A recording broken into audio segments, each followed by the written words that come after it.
My dad is from Afghanistan, from Kabul. My mom is half Italian and half Afghan from New Jersey.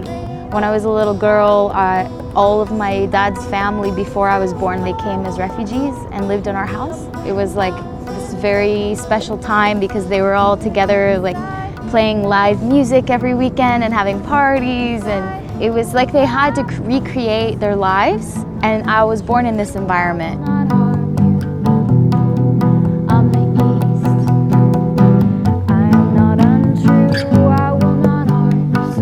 I started going to Afghanistan in 2002, a year after 9/11 and the fall of the Taliban. My parents had moved back to help rebuild the country.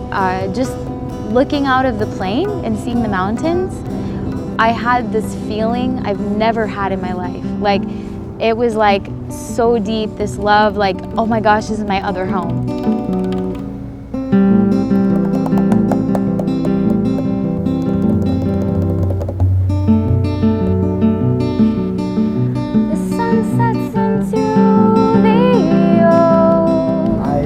Afghanistan a couple of weeks ago, and I've heard from many Afghans, male Afghan, that a woman shouldn't work, a woman shouldn't sing, shouldn't perform. What do you make of that? You know, it's become very conservative. If you go back in time to the 60s and 70s, even back to the 30s, you know, if you look at old pictures of the Queen, of Queen Soraya, she's in very modern Western dresses, you know. Historically in Kabul, where there were more educated people and they were more exposed to the West, it was pretty liberal actually, and really up until the Soviet invasion.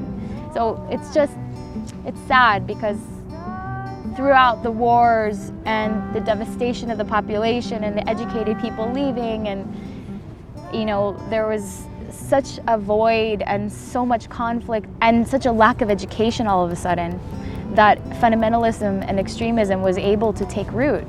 I started a band because I had something to talk about. It was like I was always making music, but all of a sudden I had so much to express that I had to make an album.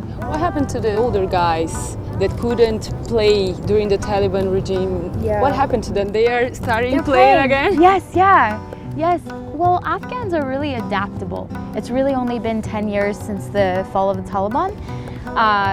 But pretty quickly they were already playing, and now the kids are starting to play. And but during the Taliban times, music was completely banned, art was banned. You know, these elder musicians, these ustads that played on my album, were telling me these stories about you know, their instruments being destroyed by the Taliban, or you know, the Taliban threatening to kill people for having instruments. Historically, this is not what our culture has been. I mean, the tabla, the rabab, the dilraba, like these instruments are thousands of years old, and they were created in the mountains of Afghanistan. So we kind of have to find a way to reintegrate it, like bring our culture back to what it really is.